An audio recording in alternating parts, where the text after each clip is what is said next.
কেতিয়াবা মানে মোৰ খুব আচৰিত লাগে আজিৰ এই আধুনিক যুগত অৰ্থাৎ আৰ্টিফিচিয়েল ইণ্টেলিজেন্সৰ দিনত মানুহবিলাক এনেকুৱা মানুহ আছে আমাৰ সমাজত যিবিলাক আজিও ৰিগ্ৰেছিভ হৈ আছে, মানে অন্ধবিশ্বাসৰ কবলত আছে।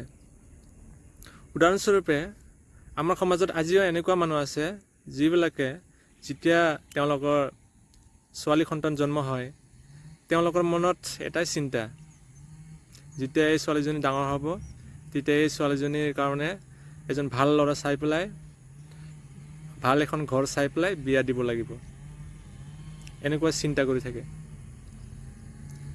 আৰু কিছুমান মানুহ ছোৱালীৰ কেৱল এটাই কাম, সন্তান জন্ম দিব লাগে, পাকঘৰৰ ভিতৰত তেওঁলোকৰ গোটেই কামখিনি সীমাবদ্ধ হৈ থাকিব লাগে, তেওঁলোকৰ কাম কেৱল পৰিয়ালৰ ঘৰৰ কেম্পাছৰ ভিতৰত, তেওঁলোকৰ যেন বাহিৰত কাম নাই, এনেকুৱা চিন্তা কৰা কিছুমান মানুহ আমাৰ সমাজত আজিও আছে, আজিৰ দিনতো আছে।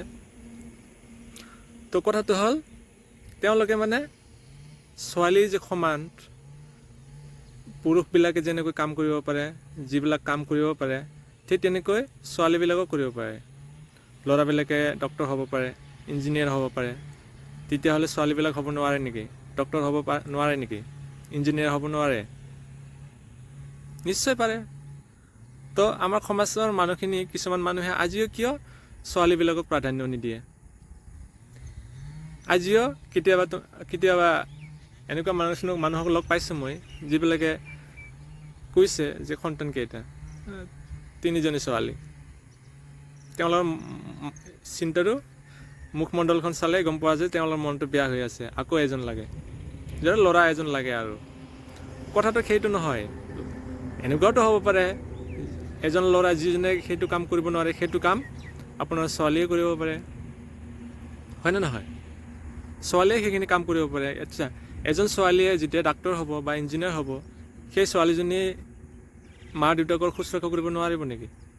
ফাইনেন্সিয়েলি হওক বা ফিজিকেলি হওক, যিখিনি তেওঁলোকক শুশ্ৰূষাৰ কাৰণে প্ৰয়োজন হয়, যত্ন ল'বৰ কাৰণে যিখিনি প্ৰয়োজন হয়, সেইখিনি অৱদান আগবঢ়াব নোৱাৰিব নেকি সেইসকল ছোৱালী বা মহিলাই? নিশ্চয় পাৰিব, কিয় নোৱাৰিব? এনেকুৱা বহুত উদাহৰণ আছে এই পৃথিৱীত, যিবিলাক মানুহ ডাঙৰ কৰ্পৰেট ছেক্টৰত CEO হৈ আছে, ইভেন এষ্ট্ৰনট হৈ আছে। আমাৰ সুনিতা উইলিয়ামছ এজন মহাকাশচাৰী, তেওঁ এজন মহিলা মানুহ। তেওঁ কি ঘৰৰ পাকঘৰৰ ভিতৰতে সীমাবদ্ধ আছিলে নে তেওঁৰ কামটো? আজি তেওঁ যদি কেৱল এনেকুৱা মানসিকতাৰ ঘৰত জন্ম ল'লেহেঁতেন, সুনিতা উইলিয়ামছ, তেওঁ কেতিয়াবা সেই মহাকাশত গৈ পালেহেঁতেন জানো? নিশ্চয় নোৱাৰে।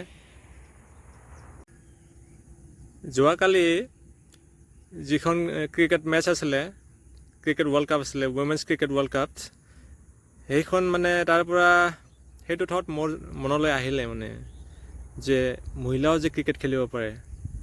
আপোনালোকে ভাবকচোন, আপোনালোকৰ আশে পাশে থকা যিবিলাক ইউথ আছে, স্পেচিয়েলি ফিমেল ইউথ, আপোনালোকে কেতিয়াবা দেখিছেনে তেওঁলোকে ক্ৰিকেট খেলা? আমি সেইটো কথা ভাবিবই নোৱাৰোঁ। আমি যিখন অঞ্চলত থাকোঁ, আমি যেনেকুৱা ৰিম'ট এলেকাবিলাকত থাকোঁ, যিবিলাক এতিয়ালৈকে সেই সংস্পৰ্শটো পোৱা নাই, আধুনিকতাৰ যিটো সংস্পৰ্শ সেইটো পোৱা নাই আজিলৈকে,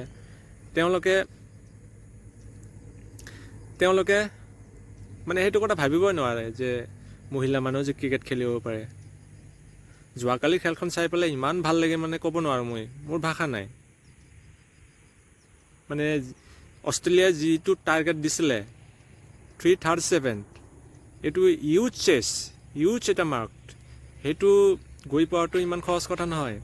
তাৰপিছতো, ইমান প্ৰেছাৰৰ পিছতো ইণ্ডিয়ান ৱমেন্স ক্ৰিকেট টীমে যিটো পাৰফৰ্মেঞ্চ দেখুৱালে, সেইটো ইনডমিটেবল। আৰু তেওঁলোকে এইটো কথা সঁচা, তেওঁলোকে ইনডমিটেবল স্পিৰিট লৈ পেলাই তেওঁলোকে ফিল্ডত নামিছিলে। তেওঁলোকৰ সেই ড্ৰিমটোক কেতিয়াও ভাঙি যাব দিয়া নাছিলে, আৰু ধৈৰ্য সহকাৰে তেওঁলোকে এনেকুৱা পাৰফৰ্ম কৰি পেলাই আজি ভাৰতক জিকাই দিলে। তেওঁলোকে ছেমি ফাইনেলটো জিকি গ'ল। আগৰবাৰৰ যিটো চেম্পিয়ন আছিলে অষ্ট্ৰেলিয়া, সেই অষ্ট্ৰেলিয়া টীমটোক ডিফিট কৰিলে। এতিয়া তেওঁলোকে ফাইনেলত গৈ পালে, ফাইনেলত খেলিব এতিয়া। তো আশা কৰিছোঁ আমাৰ ভাৰতীয় ক্ৰিকেট দলে মহিলা ক্ৰিকেট দলে তেওঁলোকে ভাৰতলৈ বিজয় কঢ়িয়াই লৈ আহিব, তেওঁলোক ভাৰতক সুনাম কঢ়িয়াব আৰু তেওঁলোকে যাতে এটা উদাহৰণৰ সৃষ্টি কৰে যে মহিলা মানুহ কিছুমান এনেকুৱা কাম কৰিব পাৰে যিবিলাক পুৰুষ মানুহে কৰিব নোৱাৰে, বা যিবিলাক পুৰুষ মানুহে কৰিব পাৰে সেই একে কাম মহিলা মানুহবিলাকেও কৰিব পাৰে। এনেধৰণৰ উদাহৰণ যাতে সৃষ্টি কৰিব পাৰে। অলৰেডি তেওঁলোকে এইটো উদাহৰণ সৃষ্টি কৰিছে, কিন্তু তেওঁলোকে ফাইনেলটো জিকি পেলাই যাতে তেওঁলোকে আকৌ সেই উদাহৰণটো দেখুৱাই দিয়ে, সেইটোৱে মই আশা কৰিছোঁ। All the best Indian cricket team. তো আপোনালোকে কি বুলি ভাবে জনাওকচোন আপোনালোকে এইটো বিষয়ত। Do let me know' what you think about this.